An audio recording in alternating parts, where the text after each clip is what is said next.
साताऱ्यामध्ये महाविकास आघाडीच्या शशिकांत शिंदेंकडून उमेदवारी अर्ज दाखल करण्यात आला आहे। अर्ज दाखल करण्यापूर्वी शशिकांत शिंदेंकडून जोरदार शक्ती प्रदर्शन करण्यात आलं। शरद पवार आणि पृथ्वीराज चव्हाण यांची देखील यावेळेला उपस्थिती होती। तर 18 एप्रिलला उदयनराजे उमेदवारी अर्ज दाखल करणार आहेत। सातारा मतदारसंघातून उदयनराजे उमेदवारी अर्ज भरणार अशी सूत्रांची माहिती आहे आणि त्यावेळेला उदयनराजे मोठं शक्ती प्रदर्शन करणार आणि त्याची तयारी सुरू असल्याची माहिती देखील सूत्रांकडून मिळते।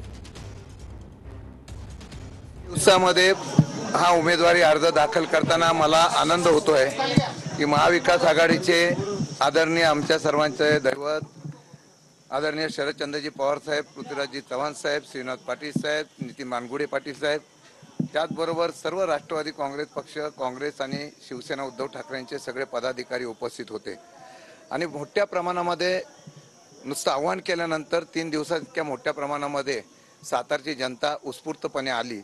त्याबद्दल मी सातारच्या जनतेचा मनापासून आभार व्यक्त